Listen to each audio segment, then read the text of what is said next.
Bom, pessoal, agora a gente está na aula 6, balanço de branco, né? Na aula anterior a gente viu sobre o método vai, né? Então, mas o que é balanço de branco, né? Que aula é essa, balanço de branco? Vou dar uma olhadinha agora. Introdução ao balanço de branco. Bom, até aqui a gente aprendeu a fotometria, ou seja, a gravar a luz, certo? Fotometria é gravar a luz. Quanto mais próximo do zero, mais bonita ela vai ficar, dependendo do que você quiser fazer, né? E a partir de agora, pessoal, que você vai se tornar um artista, tá? O balanço de branco, ele é a primeira variável, é a porta de início para você se tornar um artista. Um artista, ele conta uma história, ele passa aquilo que ele quer para o observador dele, tá? E o artista, no caso da fotografia, aqui a porta de entrada que ele vai modificar a luz que ele está vendo.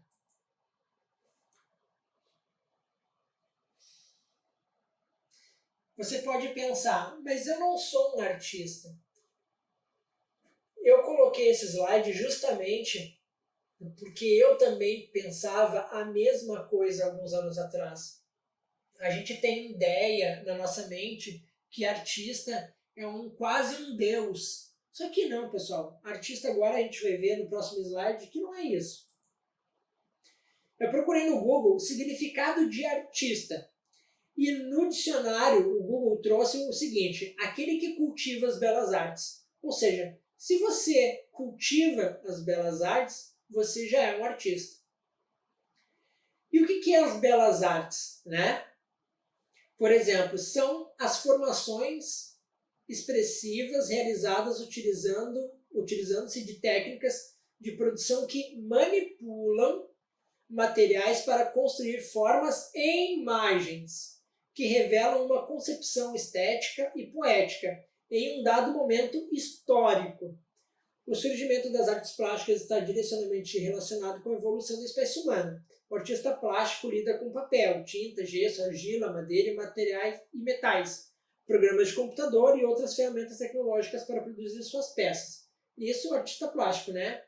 Mas as belas artes, as artes plásticas, né? O que está incluído, né? Por exemplo, um pouco mais embaixo, fotografia. Então, se você cultiva as belas artes e sabe fotografar, você também é um artista, tá? E a fotografia, pessoal, né? O que significa fotografia? Significa desenhar com a luz e contraste.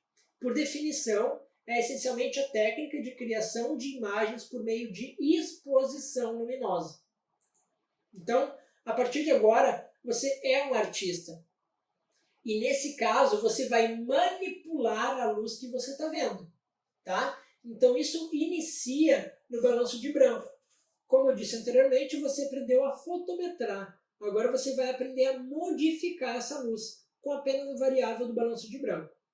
O balanço de branco também ele é conhecido, você pode procurar na literatura, no Google, seja lá onde for, se você quiser se aprofundar um pouco mais, você vai encontrar como white balance ou temperatura em Kelvin, que mede frio, tá? Então, white balance ele mede, tá, a temperatura em Kelvin.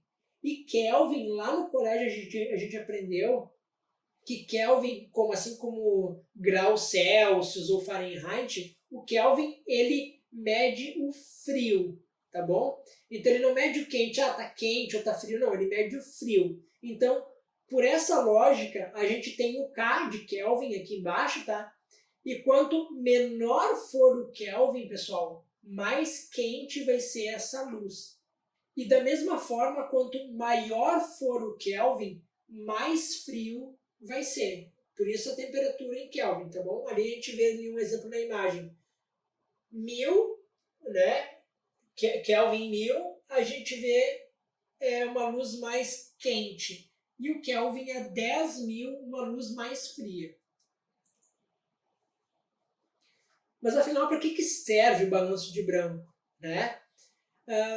Às vezes quando a gente está fotografando, às vezes a gente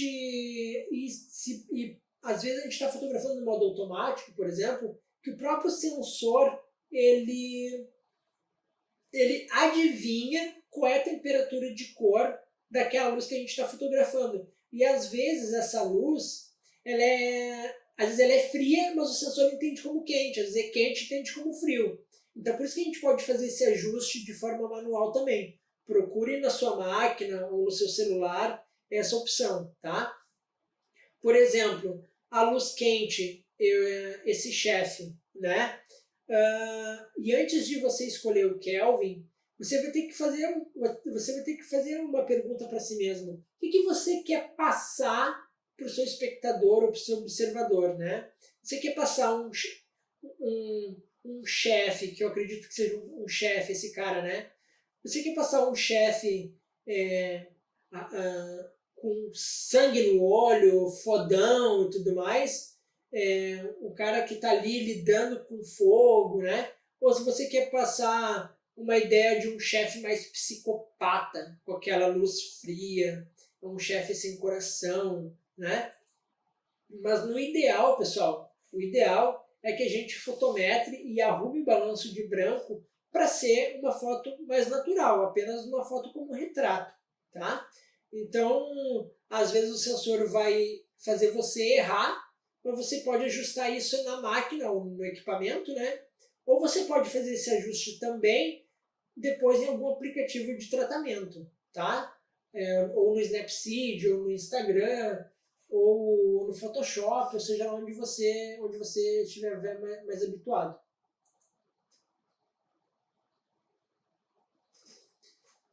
Bom, como eu disse anteriormente, a câmera ela tem duas formas de escolher o balanço de branco.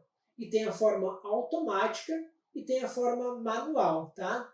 E no automático, pessoal, ele tende a puxar ele tende a puxar para o branco, às vezes com erros, tá? Então, os criadores e as pessoas que criaram o software dos equipamentos, por exemplo, eles fizeram com que o white balance puxe mais para o branco quando é automático, tá? Às vezes você quer fotografar, por exemplo, a pessoa numa luz incandescente, aquelas amarelinhas. Quando você vai fotografar, se for no automático, o balanço de branco, ele tende a puxar isso para o branco. Só que você quer ela quentinha mesmo. Então eu sugiro sempre escolher o modo manual, que é onde você escolhe o quanto de branco você quer, tá bom? E nesse caso você vai retirar o branco.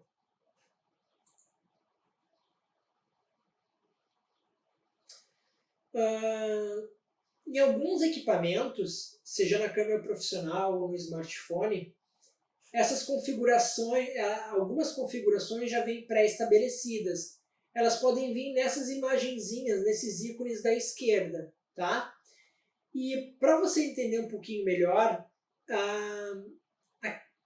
essas configurações elas já vêm com uma pré-definição de white balance programado. No caso de 6.500 a 8.000, são luzes, no caso, com céu nublado, com sombra, tá? No caso, por exemplo, de 4.000 a 5.000, são luzes fluorescentes. E, por exemplo, 2.500, 3.000, 1.000 e 2.000 são luzes domésticas e luz de velas. Luzes domésticas, provavelmente quando esse quadro foi criado, eram aquelas incandescentes, tá? Então você vai ter que fazer esse ajuste trazendo para esses Kelvin, quando você estiver fotografando da forma manual, tá bom?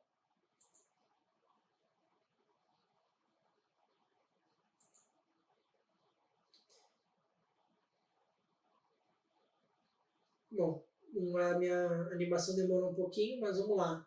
Mas lembre-se, pessoal, os números na câmera não são Kelvin. Os números servem para anular a temperatura para o branco. Esses dias, antes de formular essa aula, eu fiz um teste com o meu celular. E eu apontei para o fogão, por exemplo, e ele apontava um número errado. Então, na verdade, ele está pegando a temperatura daquela fonte de luz. Então, você vai ter que fazer esse ajuste conforme você quiser, tá bom? Mas eu vou explicar um pouquinho melhor no próximo slide. Na prática, pessoal, essa questão do balanço de branco, além de ser artístico e tudo mais, você vai conseguir resolver mais na prática isso, tá bom? Às vezes a câmera você vai estar no modo automático ou até no modo manual e ele vai fazer alguns errinhos. Então você vai ter que fazer um ajuste para corrigir essa temperatura de cor, tá bom? Na prática, você vai esquecer, mas tudo bem, você vai acabar fazendo tudo da forma visual. O que você quer passar? Quer mais quente ou quer mais frio? Ou quer num white balance certinho, corretinho com a luz que você está usando?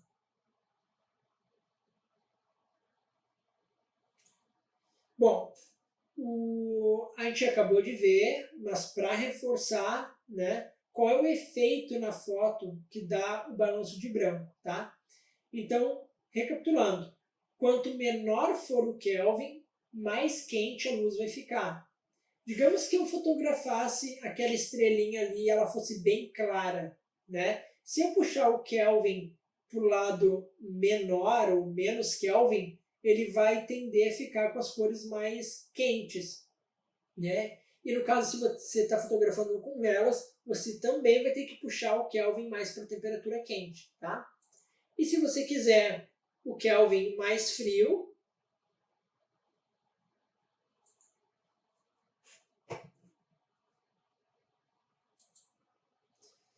e se você quiser, por exemplo, não quiser uma foto quente e quiser uma foto mais fria, como no caso de paisagens, ou um céu nublado, ou uma coisa de moda, ou seja lá o que você quiser fazer, você vai ter que puxar o Kelvin um pouquinho mais para o lado do frio, tá bom? Só tome cuidado para não deixar a foto amarelada e nem azulada demais, tá bom? E agora a gente vai para a fixação. E mais uma vez, se você tiver alguma dúvida, pergunte aqui embaixo, né? E se você, mesmo assim, depois dessa aula inteira, tiver dúvida em fixação e tudo mais, se você ainda tiver dúvida, não se esqueça de fazer sua pergunta aqui embaixo. E não se esqueça também de avaliar essa aula. Ela é muito importante para mim, pois vai me ajudar a melhorar ela, né? E fazer as melhorias que você sentir necessidade. É isso. Obrigado e até a próxima aula.